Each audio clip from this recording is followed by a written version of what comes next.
Good morning. How you guys doing? What's up? Karibuni sana to the program. Glad you are still with us. In case you are just joining us, this is Good Morning Kenya. I'm Jane Wamboy. I'd love to know where you are watching us from, so feel free to check in using the hashtag Good Morning Kenya on Twitter. Leave a location. I will be sending out love in not too long. Big shout out going out to Tans Kolo. I see Emmanuel Kime, Michael Kamau. Thank you for the follow. Rono Wences, thank you so much for tuning in. Kelvin Mongai, retweeting all our feeds. Mokanzi Albert Luvembe, thank you so much for being with us this far. And of course, Miss Mo. Thank you all so much. Do keep talking to us. Remember, today we are celebrating the International Women's Day, 110 years later. And just looking at some stats that was put out by the World Health Organization, not the World Health Organization, pardon me, the United Nations, is that there are only 22 women heads of state or government across the world. And looking at the current trends, it would take us 130 years to actually achieve gender equality if we do not accelerate some of the efforts that we are putting in place to help this become a reality. So what more do we need to do as a population to just make sure that gender equality is not a problem that we are still dealing with, an issue that was a very big issue back 110 years ago when this day was officially celebrated back in 1911. Well, today we continue with this conversation with women leaders from different spaces, different parts across the country. And joining us right now, we are having, joining us via Zoom, we have Professor Jerono Rotich, who is the CEO and founder of KESID. Good morning, Professor. How are you doing? Good morning. How are you doing? I'm doing great. Thank you so much for being with us this morning. We do appreciate you for making time. We'd like to just, absolutely, today as we celebrate International Women's Day, we just want to understand how your journey has been, getting to where you are today. And maybe we could just start with, tell us a bit about your current space, you know, what you do there as the CEO and founder of KESID. Thank you so much. I appreciate that, and happy Women's Day, happy International Women's Day to all my sisters, to all the women across the globe. I am calling in from North Carolina, United States. And from here, it's really a great opportunity and it's an honor to celebrate with everybody. So as we can see from the theme of this day, it's really an opportunity to celebrate the achievements that we've accomplished. Mm-hmm. So what I do in North Carolina, actually, I wear so many hats, and I'm going to go through this real quick. Absolutely. Feel free. I totally believe that leadership starts from home. Uh-huh. So I am a mother. I am a proud mother of two lovely girls who are adult children, 26 and 23, and they have actually assumed leadership roles in their own ways. So from that aspect of it, I think I've done a great job raising wonderful and beautiful girls who are making a difference in the community in the United States. I am also, I could tell you this, I'm also a survivor of domestic violence and sexual assault. So that is my journey, and that is what led me to develop the Warrior and KESID. Additionally, I serve as a department chair at the one of the universities in North Carolina. It's actually one of the largest departments in the college, where I oversee 5 different programs, faculty, and I'm the only African faculty in the department, as well as the chair. Mm-hmm. I'm also the president of KESA, which is Kenya Scholars and Studies Association. It's an international association that brings together Kenyan scholars from across the globe. And we come together, we have conferences. We're actually hosting our 13th annual conference in September. Yes. In Dallas. We also publish. We have a journal. We publish and we do monthly. We have a lot of activities going on where we mentor faculty as well as students. And then, as you said, I am the CEO and founder of a Warrior. Actually, Warrior stands for Women and Youth. So under the youth, I have the KESID, which is Kenya Students in Diaspora. And actually, this is an organization that I started a few years ago. But we actually did more when COVID started, because there was a gap and there was a lot of challenges that our international students were facing in this space. So when COVID started, as you are aware, in this United States, everything closed, everything locked down. Yeah. So the university closed, and our students, international students, did not have a place to go. Additionally, our international students can only work on campus. When that space was closed, then it became a challenge.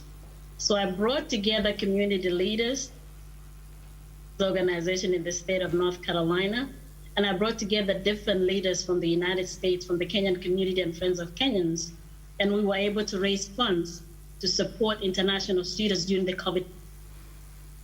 Under the women and youth, under the women, it's actually it's a registered organization where I empower women. It is registered in North Carolina as well as in Kenya. So I'm doing work in Kenya as well as work in the United States. I've also served as a commissioner on the status of women in my county. I actually served for 2 terms and I just exited that position. And then I am the commissioner. I'm a commissioner of research and publications at UNESCO. This is a collective consultation that was established in UNESCO. And I represent the United States. We're only 5 commissioners worldwide. We are 2 women, one of the 2 women. And then across the board, I am a community leader where I sit on different boards. We have a Global Diaspora One Voice Consortium in the United States and across diaspora, where I am the leader of the education, youth, and student sector. I'm also a board member for Kenya Diaspora Alliance, that brings together diasporans together. And then I'm on the National Executive Board of Kenya Christian Fellowship. These are Christians or people of faith in the United States. Mm-hmm. And then I'm a former president of Kataka Foundation. And then I'm a board advisor. This is the fun part. Board of advisors for Catch Foundation Kenya. This is an organization where we partner with Wellness for Greatness. It's a Kenyan NGO that is collaborating with a Catch Foundation that is based in Texas, with the Kenya Ministry of Education, Kenya Institute of Curriculum Development, and Nairobi City. And we're working together to develop the curriculum-based, adopt the curriculum, and enhance the health and fitness curriculum in Kenya. So those are a lot of some of the things that I do. I am telling you, that is what we call an actual intro. That is what we call an intro. All that was just the different hats that she gets to wear in the different spaces that she finds herself in. Now, I'd like for us to get into this conversation about International Women's Day, and more so looking at this theme about women in leadership, achieving an equal future in a COVID-19 world. And we'd like to understand your journey. Could you just take us back to, how life was growing up and what role you feel that has played towards who you are today in the various capacities that you hold? Thank you so much for that question. So I grew up in the village. Actually, I grew up in the Geo Marakwet. Mm-hmm. And the person who made the most difference in my life is my mother. Yes. She was also a leader, a counselor in the location level. So my mother and my parents, I saw a woman who was a role model to me. She mentored me. And then alongside my mother, I had great mentors who held me, who held my hand. I have PS, Dean Dr. Mwensi, Professor Kamal. Ida Odinga was my teacher at Kenya High School. So I've had a lot of people. When I look back, it is actually the teachers who are in my life who mentored me, because who would have known that a little girl village would actually go to Kenya High School, Kenyatta University, and now in the United States, and an administrator representing the United States at UNESCO. So when I look back at that, it was the women who were in my life, my mother, and of course, most importantly, was God, because I am a woman of faith. Mm-hmm. I trust God, and I believe in prayer, and I thank God the foundation that I had, that my life and my journey has come this far. All right. So after I graduated, yes. So after I graduated, through my journey from Kenya High School to Kenyatta University, Kenya Science Teachers College, where I taught, I also coached the Singora girls before teaching at Kenya Science Teachers College. And then I came to the United States. I've been here for 25 years. It's been a long time. Ooh, Cool. Now, just looking at, you've gotten the opportunity to experience different cultures in various leadership capacities. Looking at those spaces, has being a woman ever been used against you?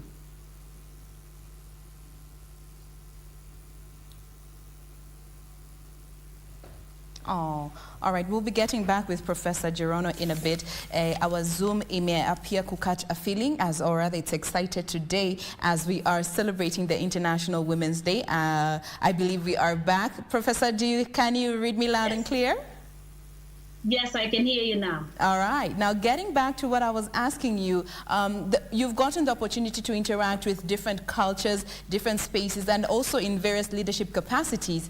Looking at how far you've come, has being a woman ever been used against you in these spaces? Yes, it has been used against me in so many ways.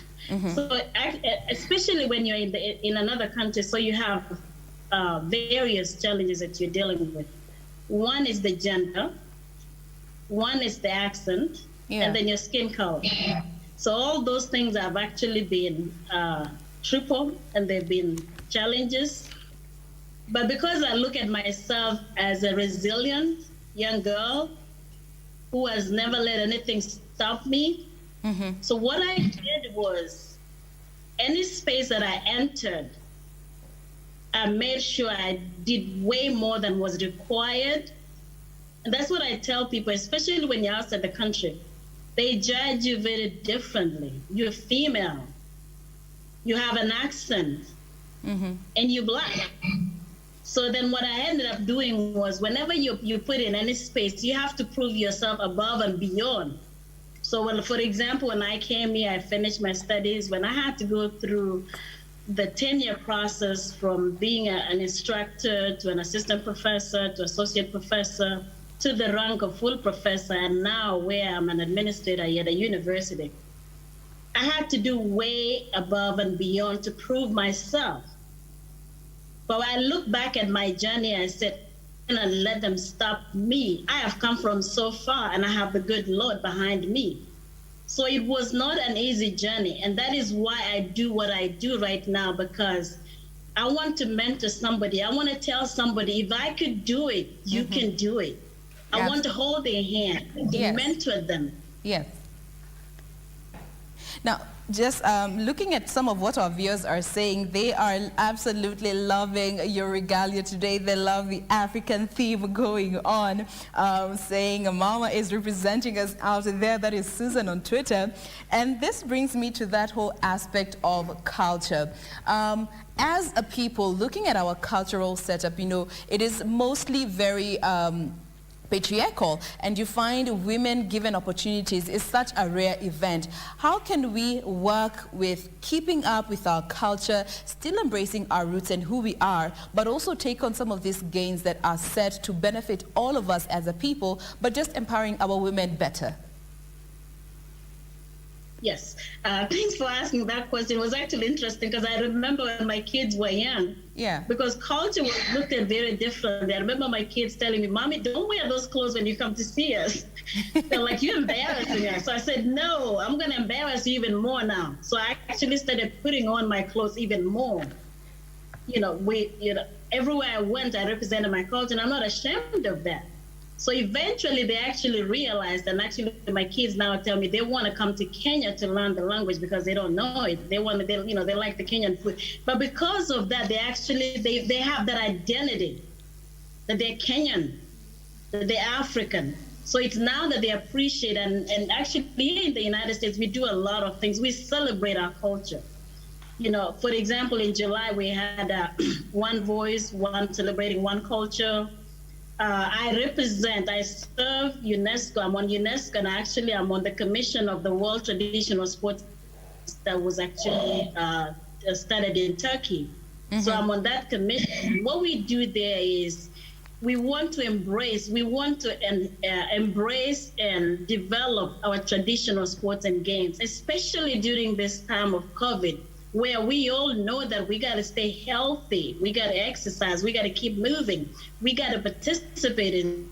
But what has happened is, once we came to this country, we've lost our culture, we've lost everything. So we're trying to bring those say, yes, we can actually embrace, we can play our games, we can embrace our traditions, because those ones make us very unique. And what I love with our university is, well, it's actually one of their missions is to develop leaders and practitioners who are global leaders, who will actually go there to transform the community. So that is one of the reasons I like my institution, because they actually focus on global readiness.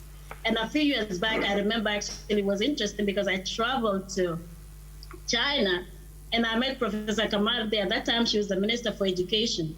So I was there establishing some global understanding programs where I was teaching students from the United States, and we were connecting with students from China, from India, from Senegal.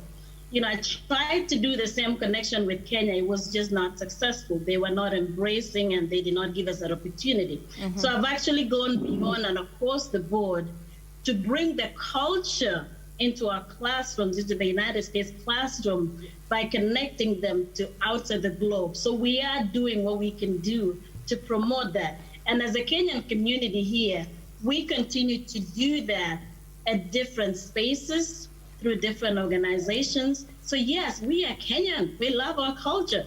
And I have not forgotten every bit of it. I can speak my language, I can do everything. All right. I've been gone for I'm still Kenyan, and I love Kenyan. Absolutely. I love my people. When we finish this conversation, you will be saying goodbye in your mother tongue. Now, you have mentioned issues to do with leadership, and it's well in line with the theme for this year about women in leadership. We also find not so many women present themselves for these opportunities if they are there. How then do we encourage more women to take up positions of leadership and positions that actually have influence when it comes to decisions on matters that affect women on a very direct basis? You know, I like the quote that, let me see if I can find it.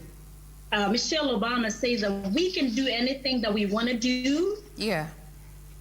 So I tell women, do not shy away from those positions, especially in this country. It can be very traumatizing because you're standing in front of people. You have an accent. They look at you. They're like, what is she telling us? And that has never stopped me. I say, if you don't understand my language, I can write it down. But that has never stopped me, because I tell them, you know, we got to be ready for change. We got to embrace change. We have to accept and adapt to the new normal. So I came to this country. This is my new normal. This is my country. My children are born here. My children will live here. I don't know if I can get them to come to Kenya. So therefore, I have to adapt here, and I have to make a living here. I've worked so hard. I pay taxes here. So therefore, I have equal rights and equal opportunity. Mm-hmm. As long as I have my qualifications. So I tell women, take advantage of those positions, prepare your skills. I tell them, please make sure you develop a mobile resume. That means a mobile resume is you can go anywhere. You can switch jobs. Sometimes people are so stuck in one place, they are not retooling their skills. So therefore, it makes it difficult for them to transition to another position. Now, I remember one of my good mentors, she said that, and I love this lady to death. She's actually a chancellor of one of the universities. And she said, don't burn the bridges before you cross over. So we've come a long way. I've used those bridges to build me. I've used those mentors. I've used those skills that I learned all the way from Kenya to build me. So don't burn those bridges. Use those as your tools. Use those as your strength. Or when you cross over, don't burn in it. When you get over, don't cross those bridges that you've crossed. So don't burn the bridges before you cross them, or the bridges behind you. Don't forget the bridge that brought you over. You know, I've come a long way. I've been mentored. I've been brilliant. So I never forget the bridge that has brought me to this country. And don't be afraid to cross bridges. Don't be afraid. They're going to be tough. They're going to be high. They're going to be low. But don't be afraid to cross those bridges. If you're scared, get somebody to hold your hand. Get a mentor.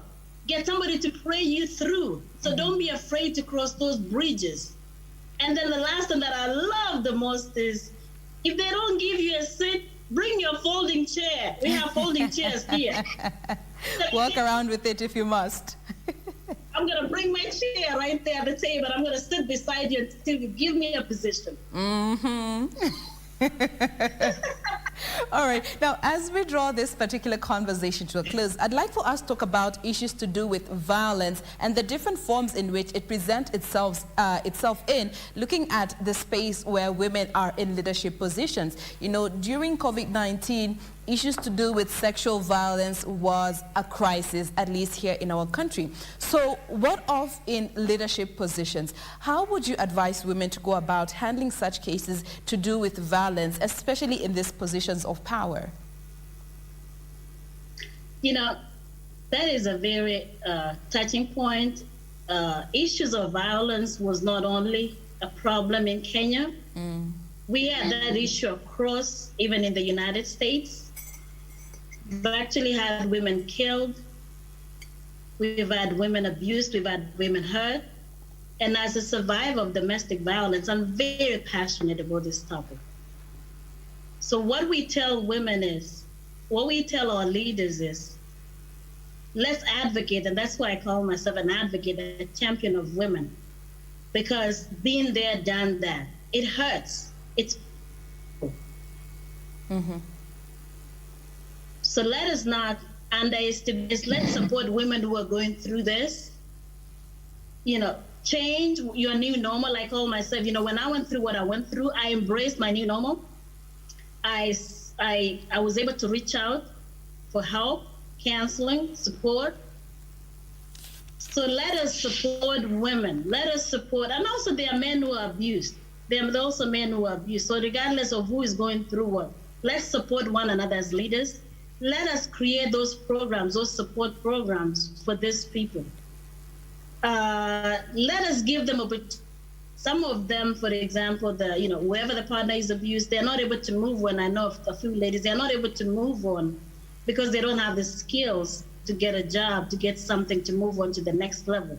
So as we talk about women, let's create those environments, those conducive environments. Let's create those policies that also give them an opportunity to get up and move. You know, I remember, and I'm going to tell you this story, when I was going through a very difficult time here, I remember my instructor saying, when I was doing my PhD, they said, you know what, you have so much going on, you're here with children, you can't handle it, I think you need to go back to Kenya. And I was like, whoa, this is not going to happen. I remember I collapsed. And I remember one teacher, up to today, I'll never forget his name. He picked me up and he said, kiddo, get up. Every time I sleep, I hear that voice. When I hear that voice saying, kiddo, get up, I get up and move. So I needed somebody like that to say, kiddo, get up, we can do this. And he held my hand, he mentored me, and he enabled me to be here today. If it was not for that professor, yes, I would not have been here. So let us be that hand. Let's be a hand to somebody who's struggling. We all need one another. We all need each other. All right. So let us pray each other through and let us support one another. The success of every woman should be the inspiration to another. We should raise each other up. Make sure you are very courageous, be strong, be extremely kind, and be supportive to one another. All right. Now, maybe what will be your closing message to our gentlemen who are watching us this morning and they are not sure as to how to celebrate and encourage women when it comes to taking up positions of leadership and just generally this whole conversation about gender equality and helping our women get to where they hope to get to with these barriers set aside? And maybe you can finish by saying goodbye in your mother tongue. Thank you so much. So and by the way, I have 7 brothers. So I was, Speak to them this morning. So I have 7 brothers and my 1 sister. So I've been around men all my life, and and they celebrated me. So every day we should really be celebrating each other every day, supporting one another. So our brothers and sisters there, they always say that behind every successful man, there is a lovely and wonderful woman behind you. We are here to support you. We are the backbone. So support us and we'll support you. When we succeed together, then the entire family succeeds. So let us celebrate one another. Let us support one another. just embrace one another, pray one another through, and let's work together, because at the end of the day, it is for the good of a family, for the children, especially when there are children involved. They'll see what you're doing, they see what each one of us are doing. And when we succeed together as a family, then our children succeed, and our nation succeeds, and our economy and everything is changed all over. So we ought to do that, celebrate one another, embrace one another. And thank you so much. Kongoy mising ang machagat mama na nyun de demi daga poi, machagat Jerono yung olomite, machagat tigitupche, kongoy mising ogoto kongoy korga. Lagi nenguna kibori gengoli kibori kasi tagi kibori kalega corona. So kongoy mising acha mog mising ongori bokcho bawe tungitu ye. Sere. Kongoy. Thank you so much. We have been speaking with Professor Jerono Rotich, who is a woman that wears very many titles, but for the purpose of this conversation, she is the CEO and founder of CASID, joining us all the way from North Carolina. Thank you so much. All the best in your journey.